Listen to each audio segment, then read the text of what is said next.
Welcome to Fraud Friday. I'm Bob Coleman, and we're talking Main Street and the small business lenders who help it grow. Delaney, Sexton, Lance Sexton, good to see you. Good to be here. We have a lot of news today.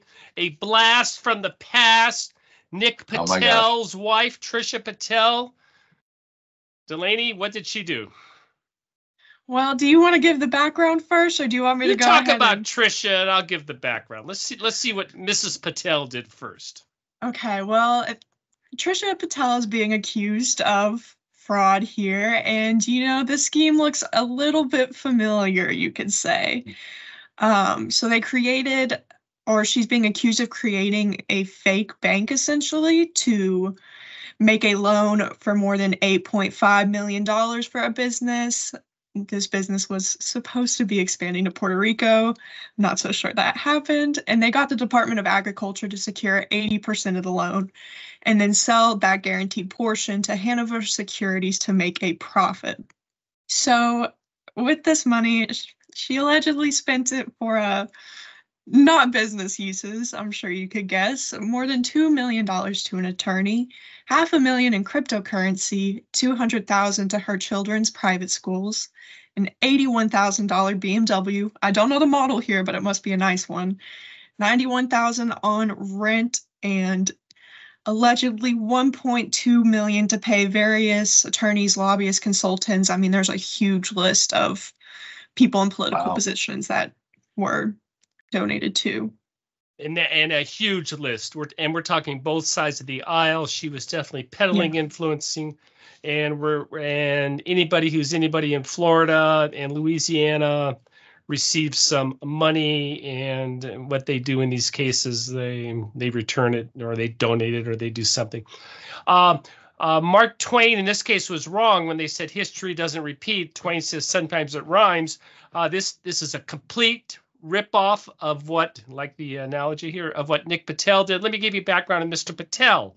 Mr. Patel started a company called Farmers Financial. We talk a lot about fraud, Lance and Delaney, and we talk about faking financial statements and faking equity injections and bank statements and all this stuff. And then we go to the bank, and the brokers are involved, and they make bad representations, and they get the bank to fund it. Well, in this case, they skipped that part. Trisha worked for a company that knew how to process these loans on the sale to the secondary market. And all the secondary market wanted from the lender was the piece of paper that said there is a government guaranteed. In this case, it was USDA B&I loans, and the note. And that was it. And unfortunately for the purchaser, in this case, it was Bain's Capital, and now there's subsequent, they did not verify the validity of that guarantee. Mr. Patel got Bain's Capital to wire them tens of millions of dollars. I believe the fraud was pushing $70 million that he received. He did this from 2015 through 2018 when he finally got sentenced to 25 years in jail. Trisha picks up on this, and in 2021 she does the exact same thing, according to the government, allegedly. Unbelievable. Well, and this was also. Go ahead. So Nik Patel was not named in the criminal complaint, but it does appear that this is a collaboration from the two of them. So when they started investigating, they actually searched his cell and looked under his mattress to find 6 neat stacks of 3,000 documents or pages related to this loan. They even described it as substantial and extraordinary. And I don't know if I mentioned this, but not only did they create a lender, they created a fake loan officer, I believe by the name of Maya Greer. Now, one of these tabs or one of these stacks had a handwritten Post-it note labeled Maya. Additionally, there was some communications. They searched his jail email, and they were talking between Trisha and Nik, of course. And allegedly, there was even a point she had written an entire email and sent it to Nik for confirmation before sending it out under the guise of being Maya Greer, this loan officer. Of course, let me repeat, these are all accusations, but this was also in the criminal complaint. And they are. But let me give you a little the hits from from Nik Patel. And by the way, we have all this linked on our website. And it was 2014. Feds claim $179 million fraud. I misspoke. I said 79 million. $179 million. And then there were partners. He did the obligatory financed movies. They were horror movies, and he did that. The obligatory. Why do these people do that? The obligatory drugs. There was powder found in a charter jet when he was going to abscond to Ecuador. Women, he would, quote, charter the jets to go to Panama to, quote, blow off steam, and of course the cars and the accoutrements with that. He pled guilty in 2017. And he was supposed to show up to start his 25 years. Oh, by the way, while he was out, he did another fraud. He was supposed to help the government sell what he did is these were hotel properties, and he had some legitimate hotel properties in that he faked. And then he said, well, I don't need to do the hotel. I can just go directly to the notes. Then he had a $40,000 for the jet. And of course, he's ready to take off, and the FBI shows up in Orlando at the executive airport, knocks on the door and said, Mr. Patel, we want to talk to you. Where we're going. He turned in his passport, but he was traveling under an Indian passport. My question to you, Delaney, is Trisha out on bail, or is she, what is her status? She has been released since she was arrested. So she's out. They did take her passport and said she can't leave the central area of Florida, but yeah, she's free. He had a business partner, which, by the way, I used to be in a suburb of LA called La Cañada. His office of the movie producer, Lance, was 2 miles from my house at the local UPS store. Oh. Boy, does that ring a bell? He had a UPS PO box that tens of millions of dollars was being sent to finance this movie. Lance, weren't we talking about a UPS front for another Fraud Friday last week? Yes, we were, Bob. That's kind of it blows my mind the lengths they go to, and the thing about excuse me, everybody, I have severe allergy issues. If I have to clear my throat. It blows my mind the lengths they went to, because they effectively created a fake bank. They created a fake loan officer. I mean, and the other thing, Delaney and Bob, that blows my mind, how do you have enough guts to collect fake loan documentation in your jail cell? I don't know. The story gets better. We're going to have to, Lance and Delaney, we're going to have to write a book on this.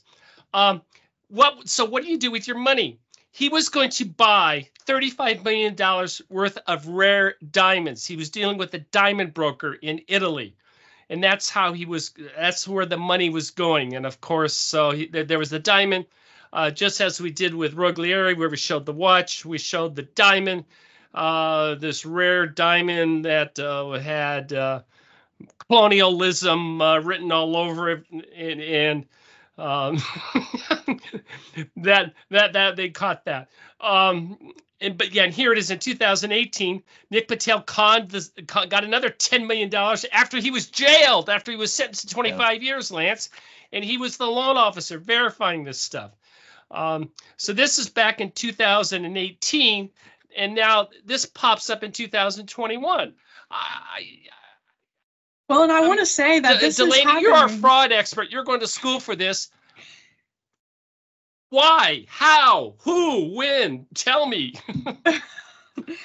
I really wish I had a clear answer. Of course, I would probably have to talk to them, but we talked about this. There's a theory called the dark triad where people here we go. I love fraud, it. I've never heard of it, but I like the name. I like where we're going. I like the dark triad. I like that. Go ahead. I do too. People with this personality tend to show traits of psychopathy, narcissism, and Machiavellianism. And I think I don't even know what two of those. I don't know what the first one is. I know what the second and third one are. Go ahead. And I think this fits pretty well in this case. I mean, you'd have to be pretty just unempathetic. I hate to say it this way, but full of yourself. I mean, I don't even know. You guys, I mean, committing fraud, third time is not the charm in this case. He committed fraud the first time, got 25 years. He's currently waiting to be sentenced for the fraud he committed while he was out on bond, the 20 million. That one obviously didn't work. And third time here, if this ends up being true, I mean, when do you give up? Well, Bob, and this completely blows out of the water one of my theories about fraud. Quite often you have somebody that commits fraud and their family, their friends, their coworkers are innocent bystanders.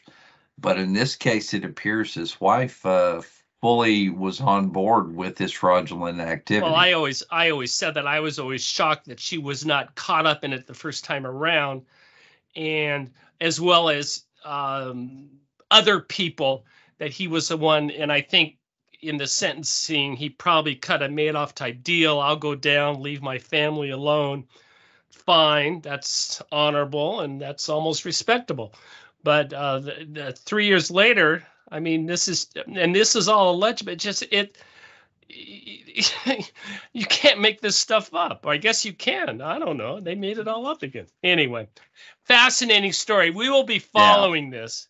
We're gonna we will do the blast from the past. We will dredge up what Mr. Patel did. I thought this one was we had moved on, but Lance. Verify. Oh, yeah. Again, the criticism that we said in 2018, there was an address on these notes. All someone had to do was do a Google search, and there was supposed to be, these were for construction loans for a hotel.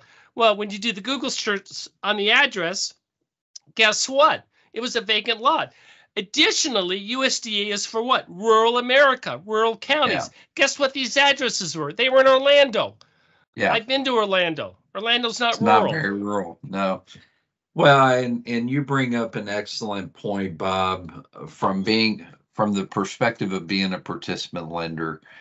You can't take any document received in the lending process on face value. You have to do some minimal level of verification.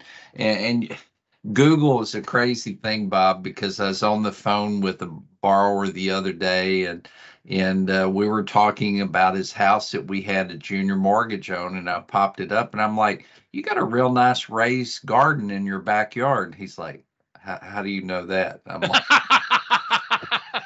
I use Google Maps. I was looking at it. So you and can and that car in your driveway, it looks to be a new Corvette.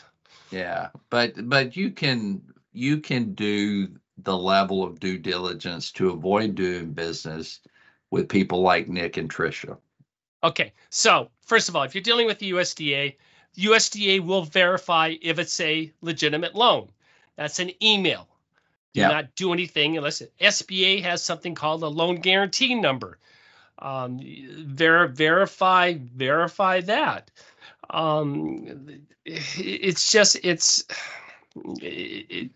Anyway, I'm at a loss for words, and I'm flummoxed.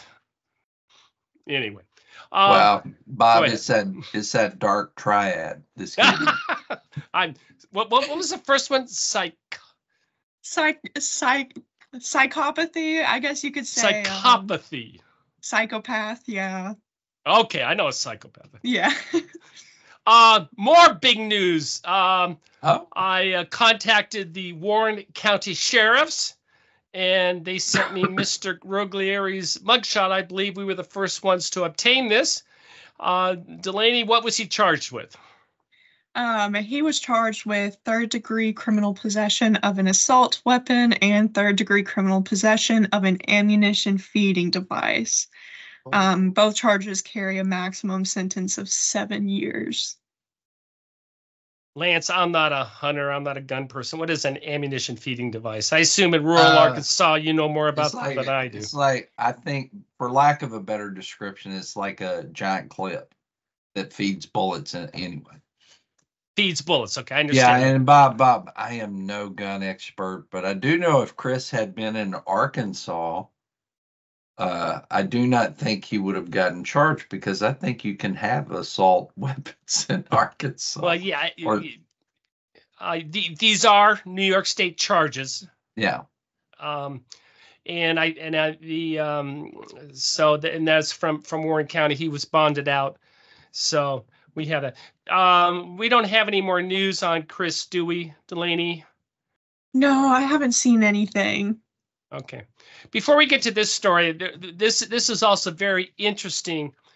I want you to talk about this, but we're going to follow this. This broke also this week, and this isn't fraud, but it's two companies were fined with respect to PPP on not doing what they said through the FTC. One was Biz to Credit, the other was Womply. And we're talking large dollar amounts, and where the FTC went in and said, hey, you promised these people you were going to fund quickly and fund fast, and you did not do that. That opens up a whole interesting can of worms when the FTC is getting involved in the lending process. We will cover that next week, but that is a huge story as well this week. Finally, more stuff's coming on in PPP. What do we got here? You guys, I have to admit, I'm a little bit excited. We've been holding this story off for a few weeks. We have been. Go ahead. I'm ready to talk about it. Tatiana, you got time. Tell us. Got a little time to spare now. Tatiana Daniel was sentenced to 33 months in prison, had to forfeit $109,000 and pay restitution of $401,000. And speaking of tries, we typically, when it comes to pandemic fraud, have the fraud trifecta, which would be unemployment, EIDL, and PPP. But in this case, we have a quadrifecta, I guess. Because in addition to unemployment, EIDL, and PPP, she took advantage of New York City's COVID-19 hotel room isolation program. I don't know if you guys are familiar, but I sure wasn't, and it essentially allowed different people, depending on your situation, you could stay in a hotel for free for up to 2 weeks. So healthcare workers, if you lived in a home with somebody who had COVID, if you suspected you had COVID, you could qualify for this. And so the way Tatiana did this, and there were two other co-conspirators, but I'm focusing on Tatiana here. She claimed she was a respiratory therapist and managed to get 144 nights, or at least sell 144 nights. And I thought it was a little bit interesting. The communications were kind of a little bit comedic to me in a way. She was saying there's a 3-night minimum, 45 each night. There's breakfast included. In this particular situation, they wanted to stay in downtown Brooklyn. She said, okay, well, I have Hamilton and Hilton ready for Father's Day. You can take your pick. Really ran this like a booking site almost. In addition to that, of course, unemployment, she got $100,000 for herself and others with more than 10 stolen identities. She tried to apply in other states, but that failed. And then PPP and EIDL, they didn't give a lot of information there, but she did get an $8,332 PPP loan from Prestamos in 2021. I wonder if she got that with the money she generated from her hotel rental activities. I'm not sure, but she really did a run through the programs.